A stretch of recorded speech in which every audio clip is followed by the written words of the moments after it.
So hey guys, এই সিরিজের এপিসোডের শুরুটা হয় লাস্ট এপিসোডের শেষ থেকেই, যেখানে আমাদের ল এনফোর্সার দেখানো হয়। তিনি শাওয়ুন বলতে শুরু করেন যে হ্যাঁ, আমি মানছি যে তোমার কাছে বেশ ভালো ট্যালেন্ট আছে, কিন্তু আমার চোখে সেটার কোনো দাম নেই। এই কথায় শাওয়ুন তাকে বলতে লাগে যে তোমাকে এটা কে বলেছে যে আমি এখনও সান অফ গড হওয়ার যোগ্য নই। এই কথা শুনে ল এনফোর্সার সহ সবাই একদম অবাক হয়ে গিয়েছিল। শাওয়ুন বলতে লাগে যে আমি এখনই এই মুহূর্তে সেই বডি প্রোটোটাইপ হতে চাই, যার সাহায্যে আমি সান অফ গড হতে পারব। এই কথা শুনে সেই ল এনফোর্সার বলতে লাগেন যে যদি তুমি এখনই এই মুহূর্তে জোর করে ব্রেক থ্রু করার চেষ্টা করো, তবে এটা আত্মহত্যা করার থেকে কম হবে না। তার চেয়ে ভালো এটাই হবে যে তুমি আমার সামনে মাথা নত করো। যদি তুমি এমনটা করো, তাহলে হতে পারে যে আমি হয়তো তোমার প্রাণ ভিক্ষা দেব। তার কথা শুনে শাওয়ুন তাকে বলতে লাগে যে আজ আমি তোমাকে দেখিয়েই ছাড়ব যে সান অফ গড অর্থাৎ হোলি সান হওয়ার পজিশনটা আমিই ডিজার্ভ করি। শাওয়ুন ছাড়া এমনটা করার ক্ষমতা আর অন্য কারোর মধ্যে নেই। যদি আমি এটা করতে না পারি, তাহলে তুমি আমার সাথে যা খুশি করতে পারো, আমি নিজেই তোমাকে সেই অনুমতি দিচ্ছি। এই কথায় সেই ল এনফোর্সার বলতে লাগেন যে তোমাকে এটা কে বলেছে যে আমি তোমাকে এখানে কিছু করার একটুও সুযোগ দেব।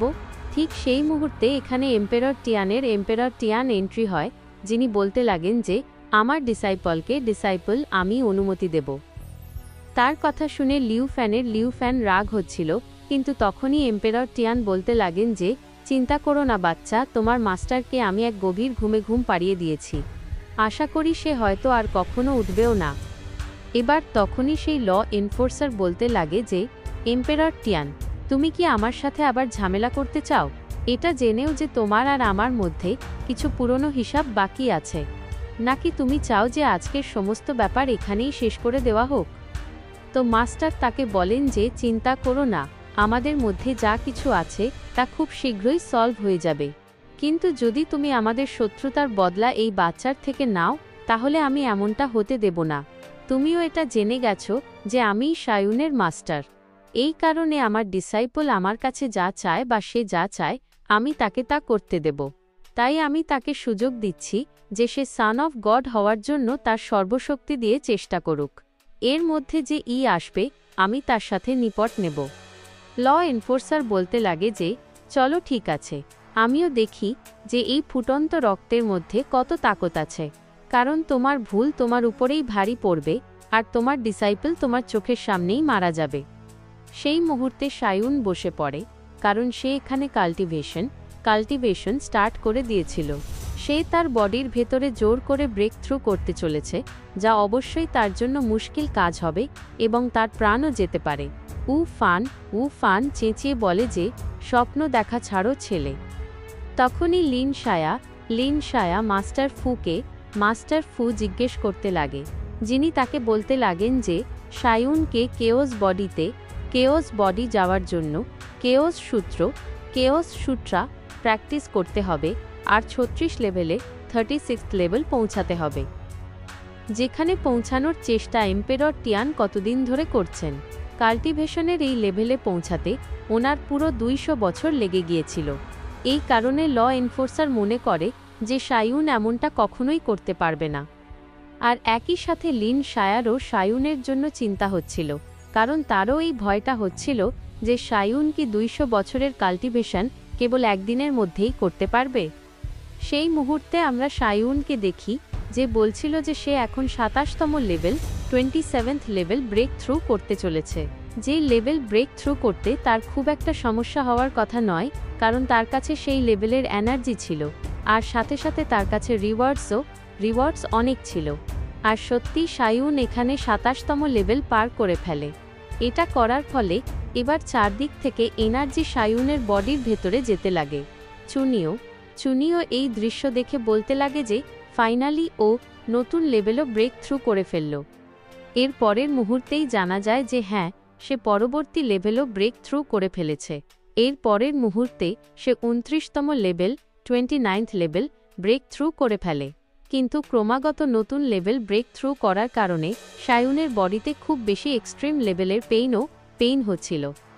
যার ব্যাপারে বলতে গিয়ে এম্পেরর টিয়ান বলতে লাগেন যে দেখো জরা, এই হলো আমার ডিসাইপল, এর ট্যালেন্টের ব্যাপারে এবার তুমি খুব ভালোভাবেই জেনে গেছো। এই কথা বলতে বলতেই সায়ুন আরও 3টে নতুন লেভেল ব্রেক থ্রু করে ফেলে, অর্থাৎ সে এখন পৌঁছে গেছে 32তম লেভেলে, 32nd লেভেল। তাই চুনিও তাকে দেখে বলে যে আমি সিনিয়র সায়ুনকে ফলো করার যে ডিসিশন নিয়েছিলাম তা সত্যিই খুব ভালো ছিল। ফান বলতে লাগে যে এত খুশি কেন হচ্ছ, ও তো কেবল 32তম লেভেলেই এসেছে। যাই হোক, ওকে তো পুরো 36 লেভেলে পৌঁছাতে হবে, যেখানে পৌঁছাতে গিয়ে আজ এই ছেলের প্রাণ অবশ্যই যাবে। কিন্তু তখনই ফানের নজর পড়ে যে সায়ুন এখানে তার বডির ভেতরে খুব বড় মাত্রায় এনার্জি অ্যাবজর্ব করছিল। এর ফলে আমরা সায়ুনের মাথার উপরে 3 ফ্লাওয়ার্স দেখতে পাই, যেগুলোর ব্যাপারে কেউই জানত না যে এগুলো আসলে কি আর কোনো পাওয়ারের সোর্স। এই দৃশ্য দেখে হোলি লর্ড বলতে লাগেন যে ওর মাথায় 3 ফ্লাওয়ার্স এসে গেছে, যেটার আশা খুব ভালো সংকেত বলে মনে করা হয়, কারণ ল এনফোর্সারও এই দৃশ্য দেখে খুব খুশি হয়ে গিয়েছিলেন। সায়ুনের সিস্টেম তাকে বলতে লাগে যে এবার তোমাকে এরপরে যতগুলো লেভেল ব্রেক থ্রু করতে হবে তার জন্য তোমাকে তোমার রিওয়ার্ড স্যাক্রিফাইস করতে হবে, যেগুলো তুমি টাস্ক কমপ্লিট করে পাও। এই কথা শুনে সায়ুন সাথে সাথে এখানে তার রিওয়ার্ডস ব্রেক করা স্টার্ট করে দিয়েছিল, যার ফলে এবার তার বডি থেকে খুব ভয়ঙ্কর ধরনের এনার্জি বের হতে লাগে, যার সাহায্যে সে তার আরও নতুন লেভেল ব্রেক থ্রু করা শুরু করে দিয়েছিল। কিন্তু এই এনার্জি খুব বেশি ছিল, এই কারণে এম্পেরর টিয়ান লিন সায়া আর চুনিও দুজনকেই বলেন যে তোমাদের দুজনেরও সায়ুনের হেল্প করতে যাওয়া উচিত, কারণ যদি তোমরা দুজনেই ওর পাশে বসে প্র্যাকটিস করো তাহলে ওর আশেপাশে যে এনার্জি বইছে তা বরবাদ হবে না, আর বয়সে ভি সায়ুন এত বেশি এনার্জি অ্যাবজর্ব করতেও পারবে না। এই কারণে মাস্টার ফু তাদের দুজনকে ঠেলে দেন যে তাড়াতাড়ি ওর হেল্প করতে যাও। তিনি বলেন যে কিছু না হোক, একটু এনার্জি এই দুজনকেও মিল যায়গা। এরপর আমাদের আকাশের দৃশ্য দেখানো হয়, যেখানে সায়ুনের এনার্জি আরও একটা নতুন লেভেল ব্রেক থ্রু করতে গিয়ে তার অনেক রিওয়ার্ডসও শেষ হয়ে গিয়েছিল। এবার তাকে নতুন লেভেলে যাওয়ার জন্য আরও বেশি রিওয়ার্ডস খোয়াতে হবে। এই কথা শুনে সায়ুন বলতে লাগে যে তুমি কি পাগল হয়ে গেছো? এইভাবে তো আমার সব রিওয়ার্ডস অর্থাৎ এপিফ্যানিস শেষ হয়ে যাবে। কিন্তু বাইরের দৃশ্যটা তো একদম অন্ধকার হতে যাচ্ছিল। তখনই ফান বলতে লাগে যে এবার দেখো, এই ছেলের প্রাণ যাওয়ার সময় এসে গেছে। কিন্তু যখন ফান ভালো করে খেয়াল করে যে এখানে যে এনার্জি আছে তা চারদিক থেকেই অ্যাবজর্ব করা হচ্ছে, সেও অবাক হয়ে গিয়েছিল, কারণ আজ পর্যন্ত এমনটা কখনো দেখা যায়নি। তখনই হোলি লর্ড বলতে লাগেন যে আমাদের এই কেওস হোলি এম্পায়ার ভেতরে এই ছেলেটা এমন একজন ব্যক্তি হয়ে উঠেছে যে নতুন আশার কিরণ হবে। তার ব্রেক থ্রু করার পদ্ধতি আর প্র্যাকটিস করার পদ্ধতি খুব বেশি ভয়ঙ্কর ছিল। এই দৃশ্য দেখে এম্পেরর টিয়ান বলতে লাগেন যে আমার ভালো করে মনে আছে যখন আমি প্র্যাকটিস করতে করতে এই লেভেলে পৌঁছেছিলাম যেখানে সায়ুন পৌঁছেছে, যার ব্যাপারে মাস্টার ফু বলেন যে হ্যাঁ, তোমার সময় লেগেছিল পুরো 300 বছর।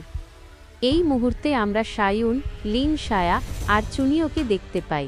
এই 3 জনের বডিতেই এখানে চারদিক থেকে আসা এনার্জি যাচ্ছিল, যার ফলে অল্প সময়ের মধ্যেই লিন সায়াও তার একটা নতুন লেভেল ব্রেক থ্রু করে ফেলেছিল। এই জিনিস দেখে এখানে উপস্থিত সবাই একদম অবাক হয়ে গিয়েছিল। সাথে সাথে লিন সায়া বলতে লাগে যে মাস্টার ফু, আমিও এখন কমেট পাওয়ার 2nd লেভেলে এসে গেছি, অর্থাৎ সেও তার একটা নতুন লেভেল ব্রেক থ্রু করে ফেলেছিল। সেই মুহূর্তে আমরা চুনিওকে দেখতে পাই যে আসলে তার হেভেন রিয়েলাম আরও একটা নতুন লেভেল ব্রেক থ্রু করে ফেলে। এই জিনিস দেখে এখানে উপস্থিত ডিসাইপলরা বলতে লাগে যে এই লোকটা নিজের সাথে সাথে খুব তাড়াতাড়ি তার সঙ্গীদেরও লেভেল ব্রেক থ্রু করিয়ে দিল। এই কারণে সেই ডিসাইপলরা বলতে লাগে যে এবার আমরাও ব্রাদার সায়ুনেরই ফলোয়ার হয়ে যাব, আমরা সবসময় ওর অ্যাক্টিভিটিস ফলো করব।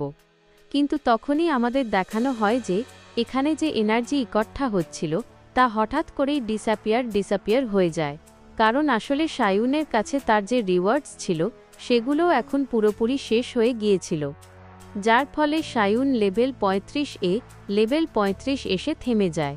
মনে হচ্ছিল যেন সে আটকে গেছে। যার ফলে সেখানে উপস্থিত সবাই বলতে লাগে যে শেষ মুহূর্তে এসে থেমে যাওয়ার পর এত কিছু করার কী লাভ হলো, তাহলে এত কাল্টিভেশন করার কী লাভ হলো। এই দৃশ্য দেখে ল এনফোর্সার বলতে লাগে যে আমি তো আগেই বলেছিলাম যে এই লোকটা কোনো কাজের নয়।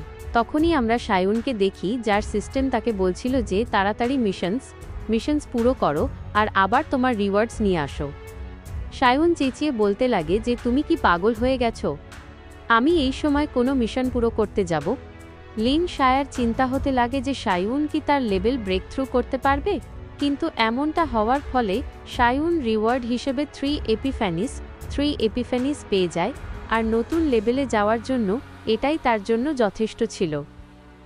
উফান বলতে লাগে যে সায়ুন, শেষ পর্যন্ত তুমি নিজের হাতেই নিজের কবর খুললে। কিন্তু যেই সে দেখল যে সায়ুনের বডির ভেতরে আবার কাল্টিভেশন স্টার্ট হয়ে গেছে, তার সাথে সাথে এখানে উপস্থিত সবাই একদম অবাক হয়ে গিয়েছিল, কারণ এইবার এনার্জির লেভেল আগের থেকেও বেশি বেড়ে গিয়েছিল।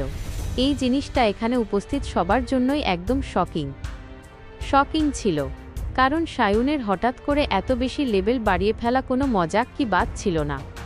সেই মুহূর্তে ফাইনালি সেই ফরমেশন ক্রিয়েট হয়ে যায়, যার ফলে তার বডি ফাইনালি 36 লেভেলে 36 লেভেল পৌঁছে যাবে। এটা দেখে লিন শায়া অবাক হয়ে বলতে লাগে যে এটা কোন ভিজন, যেটাকে আসলে বলা হয় অ্যাভেনিউ প্রজেকশন। এম্পেরার টিয়ান যেই এই লেভেলের ব্যাপারে বলতে যাচ্ছিলেন, তখন মাস্টার ফু বলেন যে হ্যাঁ, আপনার এই লেভেলে পৌঁছাতে পুরো 500 বছর লেগে গিয়েছিল। অর্থাৎ সায়ুন খুব কম সময়ে এত বড় অ্যাচিভমেন্ট প্রাপ্ত করে নিয়েছিল, যেখানে পৌঁছানো অনেকের কাছে তো স্বপ্ন। সায়ুন বলতে লাগে যে আমি অলরেডি 74 রিয়েলম পৌঁছে গেছি, আর তার বডিতে এই এনার্জি আসার ফলে সে বলতে লাগে যে আমি কি সত্যিই কেওস বডির প্রোটোটাইপ বানিয়ে ফেলেছি। তার জেনিয়াসনেস দেখে এখানে উপস্থিত ডিসাইপলরা তার ওপর খুব ইমপ্রেস হয়ে গিয়েছিল। যে লেভেল ব্রেক থ্রু করার পর এবার সায়ুন বলতে লাগে যে ল এনফোর্সার, আমি কি একজন সেন্ট হওয়ার যোগ্য হয়েছি নাকি হইনি। আমার তো মনে হয় যে আমি এখন একজন হোলি সান হওয়ার যোগ্য হয়ে গেছি। সত্যিই সে সেই লেভেল অ্যাচিভ করে ফেলেছিল। এই কারণে ল এনফোর্সারদের কাছে কোনো জবাব ছিল না। তাই ল এনফোর্সার বলতে লাগেন যে সায়ুন, যে এম্পেরর টিয়ানের ডিসাইপল, সত্যিই এই বাচ্চার কাছে এক্সট্রা অর্ডিনারি লেভেলের ট্যালেন্ট আছে, যে নিজের শক্তির জোরে ফাইনালি কেওস বডির প্রোটোটাইপ বানিয়ে ফেলেছে, যার ফলে এবার তাদের বাধ্য হয়ে সায়ুনকে হোলি সান বানানোর জন্য রাজি হতে হবে। এই নাম এবার ফানের থেকে কেড়ে নেওয়া হবে। তখনই হোলি লর্ড সায়ুনকে একটা স্পেস রিং দিতে লাগেন, যেটা একটা খুব কমালকা ট্রেজার ছিল। এই কারণে সে হোলি লর্ডকে শুকরিয়া জানায়। সায়ুন বলতে লাগে যে ঠিক আছে, আজ থেকে আমার টিমে যতজন লোক আছে আমি তাদের সবাইকে লিড করব। আমার এই টিম এবার এখান থেকে ট্রু ড্র্যাগন নেস্ট যাচ্ছে। সায়ুন বলে যে ডেফিনেটলি আমি এই ট্রিপে যে যাচ্ছি তার ফলে কেওস হোলি এম্পায়ারের পাওয়ার অবশ্যই ইমপ্রুভ হবে, আর আমাদের নামও ছড়িয়ে পড়বে চারদিকে। যেখানে সায়ুন আর লিন শায়া খুব অ্যাকশনের সাথে এগিয়ে যেতে শুরু করেছিল, কিন্তু এই দুজন ছাড়া আর কেউই এগোয় না, যাতে এই দুজন অবাক হয়ে বলে যে এই টিমে কি কেবল আমরা দুজনই আছি। এরপর আমরা সায়ুন, লিন শায়া আর তাদের মাস্টারকে দেখতে পাই, যেখানে লিন শায়া বলছিল যে এই জায়গাকেই কি ড্রাগনস নেস্ট বলা হয়। সবাই তো বলে যে এই জায়গাটা খুব ভয়ঙ্কর, কিন্তু আমার দেখে তো এমনটা একদমই মনে হচ্ছে না। মাস্টার তাদের বলতে লাগেন যে যদি তোমাদের এমনটা মনে হয় তাহলে এই কারণে কেয়ারলেস হয়ও না, কারণ যখন আমি এসেছিলাম তখন আমি 100 জনকে লিড করছিলাম আর গিয়েছিলাম ট্রু ড্রাগন নেস্টের ভেতরে, যেখানে গিয়ে পতা চলা ছিল যে আসল ট্যালেন্ট কি হয়। অনেক ট্যালেন্ট আমার চোখের সামনেই ফেল হয়ে গিয়েছিল। এদের মধ্যে যখন তারা ফিরে এসেছিল তখন 10 জনের থেকেও কম লোক বেঁচেছিল। এই কথা জেনে সায়ুন অবাক হয়ে যায়, আর লিন শায়া সাথে সাথে সায়ুনকে নিয়ে যেতে লাগে আর বলে যে এখান থেকে বাপস চলো, আমার মরতে ভালো লাগছে না। তারা পালাতে লাগে। তখন মাস্টার বলেন যে চিন্তা করো না বাচ্চারা, কারণ যখন আমি ভেতরে গিয়েছিলাম তখন আমি আমার সাথে অনেক ট্রেজার্স নিয়ে এসেছিলাম, যেগুলো এত বেশি ছিল যে সেগুলো হাজার মানুষকেও ট্যালেন্টেড বানাতে পারত। তখন লিন শায়া বলতে লাগে যে মাস্টার, আপনার সময় অনেক বিউটিফুল ফেরিজ তো থাকতো, তাই না? এই কথায় শায়ুনও বলতে লাগে যে হ্যাঁ, এটা কত ভালো স্টোরি হবে যে আমাদের মাস্টারের সাথে বিউটিফুল ফেরিজ থাকতো। মাস্টার, আমি এই বিউটিফুল স্টোরিটা শুনতে চাই। এই ব্যাপারে মাস্টার বলতে লাগেন যে তার শক্তি শত শত তলোয়ার ভেঙে দিয়েছিল। এর ফলে কাউন্টলেস বিউটিজ তার ওপর ইমপ্রেস হয়ে গিয়েছিল, কিন্তু এবার এটা কিছু বেশিই হয়ে যাচ্ছিল। এই কারণে তাদের ওপর পাওয়ারের প্রেশার পড়তে লাগে, যেটা খুব ভয়ঙ্কর ছিল, কারণ সেটা সামলাতে গিয়ে মাস্টার টিয়ানেরও অবস্থা খারাপ হতে লাগে। মাস্টার জানতেন যে এটা যে ক্যারেক্টার করছে তার নাম ফ্যাং শা, যে মাস্টার টিয়ানের ওপর খুব রেগে গিয়েছিল। এরপরে